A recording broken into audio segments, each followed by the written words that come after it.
Hello and welcome back to study with Saurabh YouTube channel. आज के इस वीडियो में हम बिहार विधान परिषद सचिवालय एएसओ मेंस के लिए डिस्क्रिप्टिव को कैसे करें इस पे हम चर्चा करेंगे। जैसा कि आप इससे विदित होंगे कि आपका जो है वो सीपीटी हो गया है। तो इस सीपीटी के बाद आपको मेंस ही करना होगा, मेंस राइटिंग ही करना होगा।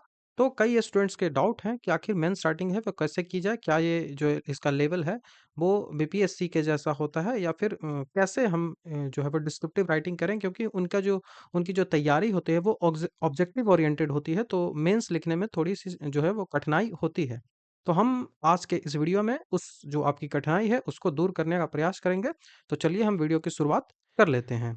ये हमारा जो है वो पेड क्लास है। तो इसके बारे में मैं लास्ट में बात करूँगा। पहले आपका जो समय है वो व्यर्थ नहीं करूँगा। यदि आप इंटरेस्टेड हुए तो लास्ट तक रुक कर देख ही लोगे। ठीक है? ये जो है वो पेड ग्रुप के बारे में ही जानकारी है। तो जब भी कोई आप एग्ज़ाम की तैयारी करते हो तो सबसे पहले आपको उसके सिलेबस के बारे में जानकारी होनी चाहिए कि उसका सिलेबस क्या है। उस सिलेबस के बाद आपको जानकारी होनी चाहिए कि उसके पीवाईक्यू जो है वो कैसे पूछे जाते हैं, प्रीवियस ईयर के जो प्रश्न हैं वो कैसे पूछे जाते हैं। और तीसरी बात है, जो पढ़ने से भी ज़्यादा ज़रूरी है, आंसर राइटिंग करना। आपको टॉपिक की नॉलेज हो या ना हो, आप आंसर राइटिंग करोगे, वो ज़्यादा हेल्पफुल होगा आपके लिए।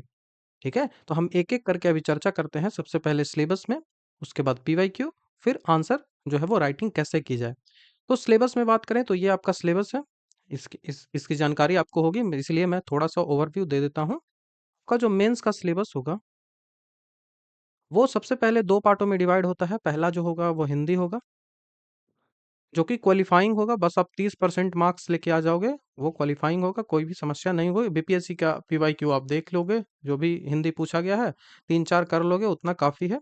उतने में ही आप क्वालिफाई कर जाओगे। यहाँ पे आपको जो है वो निबंध पूछा जाएगा, पत्र लेखन पूछा जाएगा, व्याकरण पूछा जाएगा, वाक्य संक्षेपण, ये सब चीज़ें पूछी जाएगी। उसके बाद जो मेन हमारा आता है जनरल स्टडीज़। ठीक है?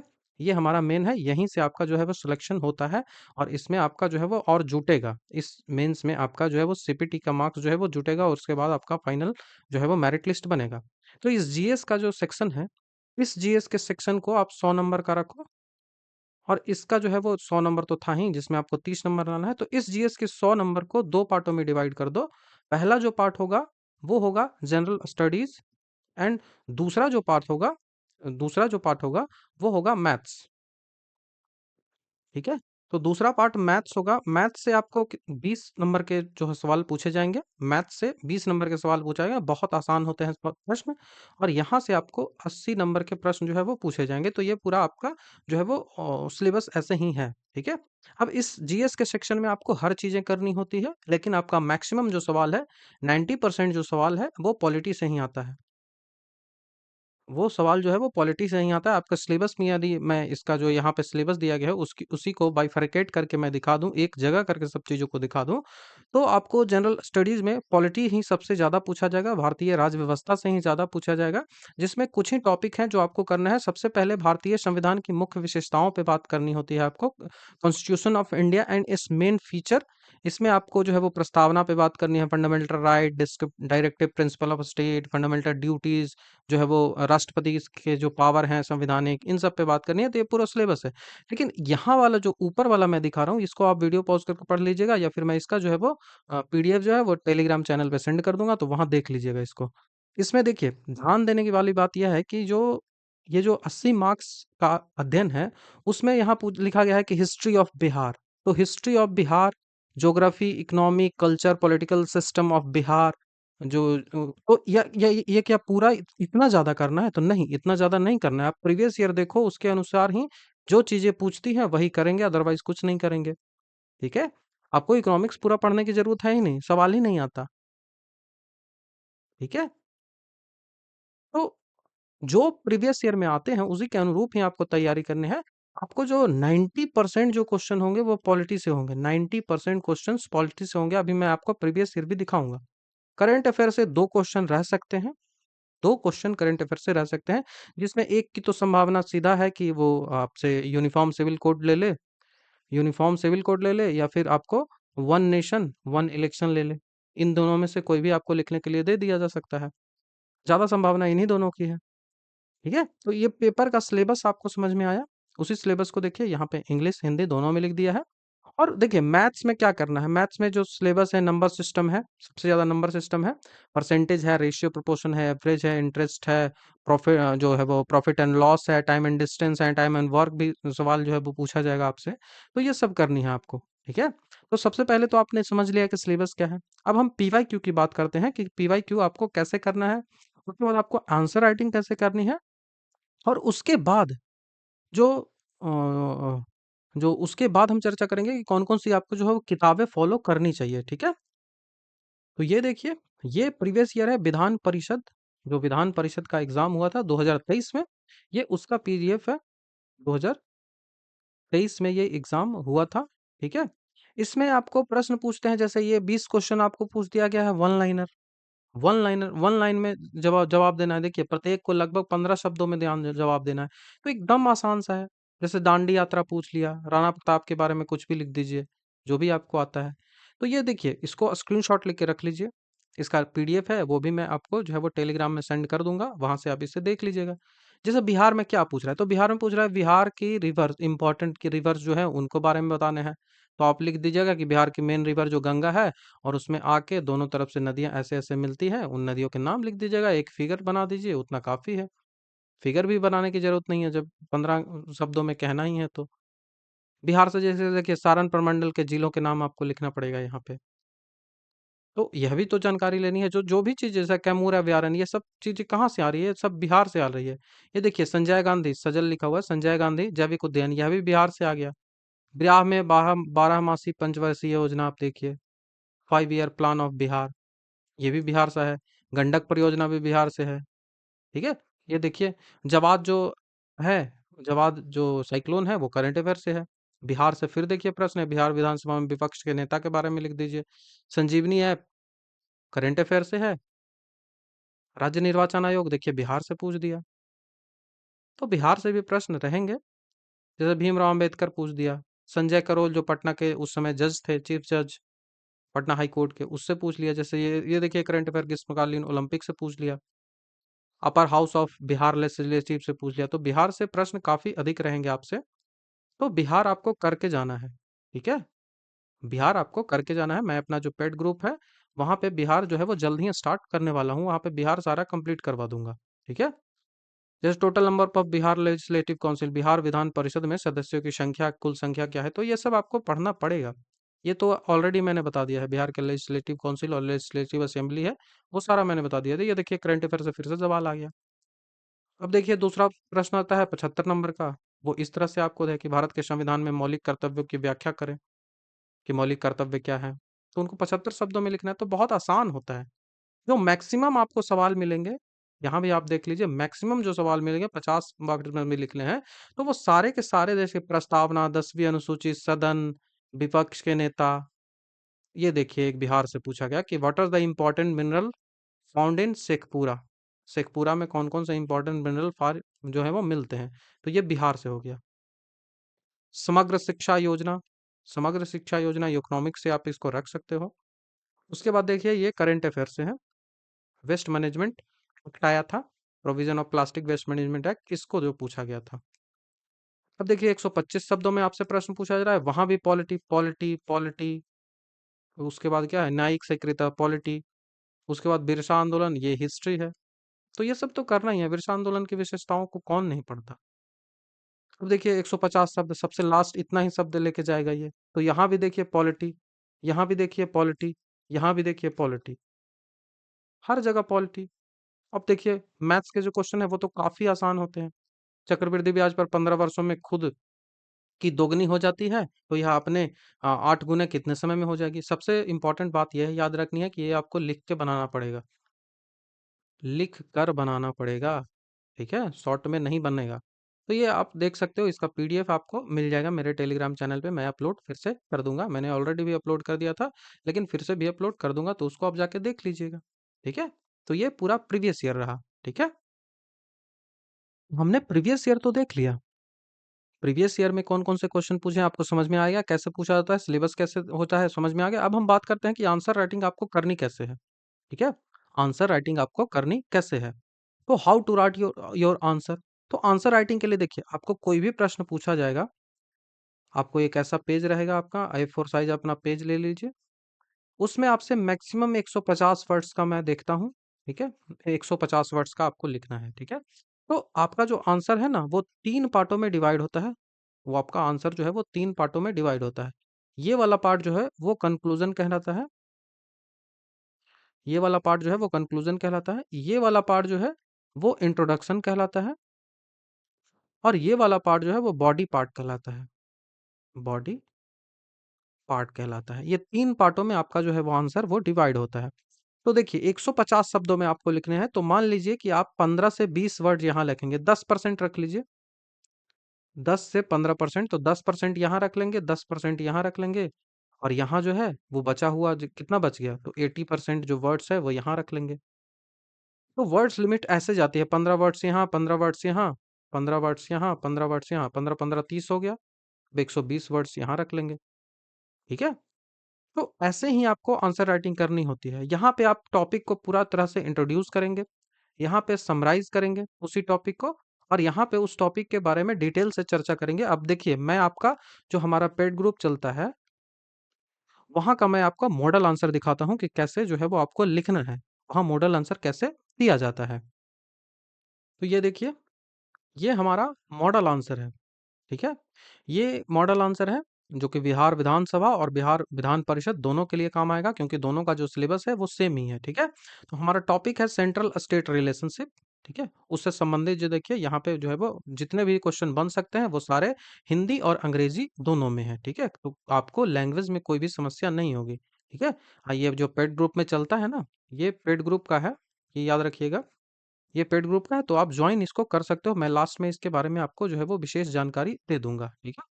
तो ये देखिए, क्वेश्चन को आंसर आपको कैसे लिखना है। तो आपसे पूछा जा रहा है कि 150 वर्ड्स में आपको लिखने हैं, डिस्कस क्या करना है, तो डिस्कस करना है कि सेंटर स्टेट रिलेशनशिप है वो, भारत की आजादी होने के बाद सेंटर स्टेट रिलेशनशिप है, उसका इवोल्यूशन, उसका जो है वो उद्भव प्रादुर्भाव वो कैसे हुआ, और how have constitutional provision and judicial intervention influence this relations, जो कॉन्स्टिट्यूशनल प्रोविजन इससे संबंधित क्या है, और जुडिशियल जो निर्णय है इससे संबंधित वो क्या है, ठीक है? तो देखिए, यहाँ पे आपको इंट्रोडक्शन लिख देना है, ये आपका पूरा बॉडी पार्ट हो जाएगा, और लास्ट में इन कंक्लूजन आप ये कर दोगे, ठीक है? आपको जो है वो इसमें करंट की चीजें जब आप ऐड करोगे तो वो ज्यादा आपके लिए बहुत अच्छा होगा, ठीक है? जैसे evolution of centre state relationship in India since independence has been marked by a dynamic interplay between the constitutional provision and judicial interpretation. Indian constitution under article 245 and 245 to 263, देखिए डेटा भी मैंने दे दिया। उसके बाद डिलिनेट that distribution of power between the centre and state through the union list, state list, concurrent list. आपको पता है कि अनुसूची जो है वो 7 में इन सब की चर्चा की गई है। वही चीजें देखिए यहाँ पे हिंदी में लिखी हुई है, वही चीजें यहाँ पे आपको सब हिंदी में मिल जाएगी कि जो है वो स्वतंत्रता के बाद भारत में केंद्र राज्य संबंध के विकास के संवैधानिक प्रावधान और न्यायिक व्याख्या के बीच एक गतिशील परस्पर क्रिया द्वारा चिन्हित किया गया है। भारतीय संविधान के अनुच्छेद 245 से लेकर 263 तक 7वीं अनुसूची में संघ सूची, राज्य सूची और समवर्ती सूची के माध्यम से केंद्र और राज्यों के बीच शक्तियों का वितरण को चित्रित किया गया है। प्रारंभ में केंद्र के पास मुख्य मुख्य प्रमुख अधिकार थे, जैसा कि राष्ट्रीय एकता बनाए रखने के लिए निर्मित किया गया था। तो यहाँ हमने यह भी बताया ना कि केंद्र को ज्यादा पावर दिया गया है। वो क्यों दिया गया है? क्योंकि जो है वो राष्ट्रीय एकता बनी रहे, राष्ट्रीय एकता बनी रहे, ठीक है? उसके बाद हमने लिख दिया कि न्यायिक व्याख्या और राजनीतिक विकास के माध्यम से जो है वो इसमें महत्वपूर्ण बदलाव आए हैं, जैसे कि केस हमने चर्चा कर दी कि यहाँ पे SR बोमई मामला 1994 में आया, जैसे जिसमें सुप्रीम कोर्ट के मुख्य फैसले ने कहा कि राष्ट्रपति शासन जो है वो अनुच्छेद 256 के मनमाने ढंग से आप नहीं लगा सकते हो, उनको सीमित करके संघीय ढांचे को मजबूत किया है। तो ऐसे आपको लिखना है। इसके अलावा जो हम कुछ कमेटी की भी चर्चा कर देंगे, जैसे सरकारिया आयोग है, पुंछी आयोग है, इन सब ने केंद्र राज्य संबंधों के सुधार के बारे में सरकार को सिफारिश की, जिन्हें संघवाद पर जोर दिया, ठीक है? संघवाद को बढ़ावा दिया, और अनुच्छेद 263 के तहत एक अंतरराज्यीय परिषद का निर्माण किया गया, और इसका जो है वो सुझाव किया गया था सरकारी आयोग और पुंछी आयोग के द्वारा। हाल ही के वर्षों में जीएसटी के कार्यान्वयन से जो सहकारी संवाद का उदाहरण दिया जाता है, जिससे जो है वो 273 279 ए लाया गया और केंद्र और राज्य के बीच आम सहमति बनाने के लिए एक मंच के रूप में कार्य कर रही है। इस प्रकार केंद्र राज्य संबंधों का विकास जो है वो केंद्रीकरण और विकेंद्रीकरण के बीच संतुलन को दर्शाता है, जो संवैधानिक प्रावधान और न्यायिक निरीक्षण के द्वारा आकार दिया गया है।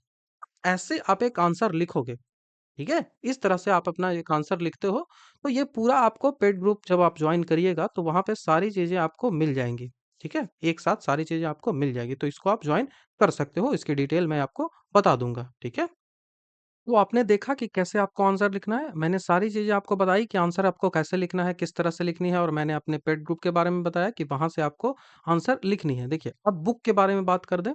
यदि आप जो है वो पेड ग्रुप ज्वाइन नहीं करना चाहते, सबसे पहले तो मैं आपको पेड ग्रुप के बारे में आप बता दूं। यदि आप यहाँ तक आ गए हैं, मीन्स यू आर सीरियस। ठीक है, ये हमारा मेंस ओरिएंटेड पेड ग्रुप है। ठीक है, यहाँ पे मेंस की आपको सारी क्लासेस मिलेंगी। ठीक है, सारे जो टॉपिक्स हैं सारे जो टॉपिक्स हैं उनका सबसे पहले आपको वीडियो लेक्चर मिलेगा।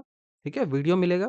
उस वीडियो लेक्चर मिल जाएगा टॉपिक को, जैसे हमने हाई कोर्ट पढ़ा, तो हाई कोर्ट का आपको वीडियो मिल जाएगा, काफी कॉम्प्रिहेंसिव, लगभग आपको 5 से 6 आवर्स का वीडियो मिल जाएगा हाई कोर्ट का। ठीक है, तो वीडियो काफी कॉम्प्रिहेंसिव होगा, बहुत ज्यादा कॉम्प्रिहेंसिव होगा, जिससे आपको कोई भी समस्या नहीं होगी इस टॉपिक में। उस वीडियो के बाद आपको इस वीडियो का पीडीएफ, जो कि काफी मस्त पीडीएफ होगा, इसका जो डेमो आप ले सकते हो, आपको टेलीग्राम पे डेमो इसका मिल जाएगा। मैंने ऑलरेडी सेंड कर दिया है। ठीक है, तो ये पीडीएफ आपको मिल जाएगा। उस पीडीएफ के बाद आपको वहां पे क्वेश्चन प्रैक्टिस उस टॉपिक के मिलेगा, जैसे हाई कोर्ट से संबंधित जितने भी टॉपिक है उनका क्वेश्चन मिल जाएगा। उस क्वेश्चन मिल गया, उसके बाद आप उसकी प्रैक्टिस करोगे, और इस क्वेश्चन का मैं मॉडल आंसर दूंगा। ठीक है, इस क्वेश्चन का मैं आंसर दूंगा। ठीक है, इस क्वेश्चन का आपको उत्तर भी मिलेगा, और दोनों ये सारी जो चीजें हैं ना, ये सारी चीजें आपको हिंदी और अंग्रेजी दोनों में मिलेगी। हिंदी एंड इंग्लिश दोनों में ये चीजें आपको मिलेगी, तो लैंग्वेज में कोई भी समस्या नहीं होगा। यहीं पे लिखा गया है कि वीडियो लेक्चर मिलेगा, प्रिंटेबल पीडीएफ मिलेगा, क्वेश्चन प्रैक्टिस मिलेगी, और प्रत्येक क्वेश्चन का वो जो है वो मॉडल आंसर दिया जाएगा, और आपकी जो है वो फीडबैक भी दिया जाएगा। आप जो है वो क्वेश्चन लिख के भेजिएगा तो फीडबैक भी दिया जाएगा। सबसे इंपॉर्टेंट बात, एकदम सिलेबस ओरिएंटेड आपको 10 टेस्ट सीरीज मिलेगा। 10 test series, full length test series. ठीक है, जिसमें आपको 80 क्वेश्चन जीएस का होगा, और 10 क्वेश्चन जो है 20 क्वेश्चन जो है वो मैथ्स का होगा, तो ये आपको फुल लेंथ मिलेगा। ठीक है, इसकी जो फी है उसके बारे में बता दूं, तो 529 इसकी फी है, आफ्टर कंसेशन, आफ्टर डिस्काउंट। अब इसके बाद फर्दर डिस्काउंट्स की बात मत करिएगा। ठीक है, यहाँ देख लीजिए कि मैथ्स का आपको वीडियो नहीं मिलेगा, एकदम ध्यान से रखिएगा, मैथ्स का वीडियो नहीं मिलेगा। ठीक है, और सारी चीजें हैं वो सारा आपको टेलीग्राम एप्लीकेशन पे ही मिलेगी।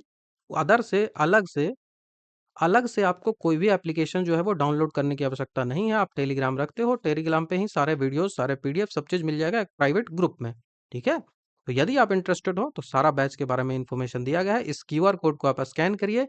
यहाँ स्कैन करिएगा तो आपको पेमेंट का ऑप्शन जो है वो 529 का आ जाएगा। उसके बाद इसको पेमेंट करिए, पेमेंट का स्क्रीनशॉट लीजिए, स्क्रीनशॉट को इस व्हाट्सएप नंबर पे सेंड कर दीजिए, या फिर आप टेलीग्राम पे सेंड कर सकते हो, 94 71 96 40, इस पे आप सेंड कर दो। या फिर आप मेरे टेलीग्राम @ टेलीग्राम पे सर्च करिएगा, उसके बाद सौरभ सौरभ 25 सिंह, ये मेरे टेलीग्राम का यूजर नेम है। इससे आप मुझसे बात कर सकते हो, कॉल मत करिएगा, कहीं भी कॉल नहीं उठाया जाएगा। ठीक है, तो ये इसके बारे में जानकारी हो गई। और यदि आप विधान परिषद की तैयारी कर रहे हो, विधान सभा की तैयारी कर रहे हो, उसका भी तो ए शो है ना, तो विधान सभा की तैयारी कर रहे हो, तो उसके लिए देखिए, प्री के लिए एक टेस्ट सीरीज है। इसमें आपको 10 फुल लेंथ मॉक टेस्ट मिलेगा। 10 फुल लेंथ मॉक टेस्ट 155 में मिलेगा। इसके बारे में आपको डिटेल से जानकारी जो है वो वहीं मिल जाएगी। ठीक है, तो आप जाकर चेक कर लोगे। इसका डेमो भी आपको यूट्यूब पे भी मिल जाएगा, और टेलीग्राम पे भी इसका डेमो मैंने सेंड कर दिया है, तो आप इसको देख सकते हो। सेम प्रोसेस है, यहाँ पे स्कैन करिए जो है वो और भेजिए। वहीं जो है वो विधान सभा के फुल कोर्स की बात करें, तो full course pre plus mains जो है वो 999 का है, सब चीजें सेम होगी। ठीक है, प्री के लिए और मेंस के लिए। मेंस का जो कोर्स है वो 529 होगी, तो आप कोई भी ज्वाइन कर सकते हो, आप जो भी में इंटरेस्टेड हो। ठीक है, तो ये हमने यहाँ सारी चीजें आपको पेड बुक के बारे में बता दी। अब हम बात करते हैं कि कौन कौन सी बुक आपको करनी चाहिए यदि आप जो है वो पेड ग्रुप ज्वाइन नहीं कर रहे हो। तो वैसे काफी मिनिमम मैंने फी कर रखा है, यू कैन ज्वाइन। ठीक है, तो यदि आप नहीं कर रहे हो तो आपको पहले तो लक्ष्मीकांत चाहिए ही। ठीक है, तो एम लक्ष्मीकांत का करें। एम लक्ष्मीकांत का जो टॉपिक टॉपिक्स जो भी है बस उन्हीं टॉपिक्स को ही करें, अदरवाइज कुछ भी मतलब इतनी मोटी किताब है ना, उतना कर ही नहीं सकते हो। तो एम लक्ष्मीकांत आप टॉपिक वाइज करो, जो जो टॉपिक मैंने अभी सिलेबस में आपको दिखाई, देखिए जो जो टॉपिक मैंने आपको दिखाया है वही टॉपिक आप यहाँ से करोगे। मेन पॉलिटी ही है और कुछ नहीं है। और आपके पास जो भी किताब हो, जो भी बुक हो, चाहे वो लूसेंट ही क्यों ना हो, अदर सब्जेक्ट के लिए उसे ही फॉलो करिए, लेकिन जो है वो इसके लिए जो हिस्ट्री जो पॉलिटी है उसके लिए एम लक्ष्मीकांत फॉलो करिए। एक बुक मैं और रिकमेंड आपको करना चाहूंगा, यदि आपके पास हो तो, दृष्टि आईएएस की क्विक बुक आती है। दृष्टि आईएएस की क्विक बुक आती है, तो क्विक बुक में आप किसका बुक ले लोगे? तो क्विक बुक में आप हिस्ट्री ले लो। यदि आप नहीं करना चाहते हो तो ठीक है, आप पेड ग्रुप ज्वाइन करिएगा तो आपको कोई भी किताब लेने की आवश्यकता नहीं पड़ेगी, सारी चीजें आपको यहीं पे मिल जाएगी। क्विक बुक में हिस्ट्री ले लीजिए, पॉलिटी ले लीजिए, पॉलिटी ले लीजिए, और कुछ की मुझे नहीं लगता कि आपको आवश्यकता है। बाकी आप लूसेंट से या फिर आपने जो भी पढ़ा है उतना से काफी है। मेन जो है वो आंसर राइटिंग है, मेन आपका है वो आंसर राइटिंग है। आप आंसर राइटिंग कितना ज्यादा करते हो वही मायने रखता है। तो आपको डेली बहुत ज्यादा लिखना पड़ेगा, आंसर राइटिंग बहुत ज़्यादा करिए, बहुत ज़्यादा लिखिए। आप एक टॉपिक को लीजिए, उस टॉपिक के लिए एक इंट्रोडक्शन लिख लीजिए, उस टॉपिक के लिए एक इंट्रोडक्शन लिख लीजिए, और उसके लिए पॉइंट्स लिख लीजिए कि कौन से 4-5 पॉइंट्स हमको लिखने हैं, क्योंकि आपके पास 150 वर्ड्स है, तो 4-5 पॉइंट्स लिख लीजिए, और उसके बाद एक कंक्लूजन छोटा-सा लिख लीजिए। तो ऐसे लिख के आप जो है वो अपना पूरा सिलेबस को कवर कर सकते हो। जैसा कि मैंने अभी करा है, मैंने पूरा सिलेबस ऐसे ही कवर करवाया है आपको। आपको सारा क्वेश्चन दे दिया है, पीडीएफ दे दिया है, तो आप यदि ग्रुप ज्वाइन करते हो ना, तो वहाँ पे आपको सारी चीज़ें मिल जाएँगी, ठीक है? तो कुछ अलग से आपको वहाँ करने की आवश्यकता नहीं होगी। तो यदि आप इंटरेस्टेड हो, तो आप इस ग्रुप को है वो ज्वाइन कर सकते हो। बाकी मैंने आपको सारी चीज़ें बता दी हैं कि कैसे-कैसे आपको जो है वो तैयारी करनी है। प्रीवियस ईयर क्वेश्चन मैंने आपको दिखाया है, कैसे करना है। आपको मैंने अपना पेड टेलीग्राम ग्रुप का जो है वो डिटेल्स बताया है कि कैसे आपको चीज़ें आपको मिलेगी, मॉडल आंसर कैसे मिलेगा। आप मॉडल आंसर को भी रट लेते हो ना, आप मॉडल आंसर को भी रट लेते हो तो उतना आपके लिए काफ़ी हो जाएगा। उतना ही कर लोगे, उतना काफ़ी हो जाएगा, उतना से आप अच्छा मार्क्स ग्रहण कर सकते हो। ठीक है? तो आई होप आपको सारी चीज़ें समझ में आई होंगी। तो वीडियो देखने के लिए थैंक यू। नेक्स्ट वीडियो में आपसे जल्द ही मिलता हूँ।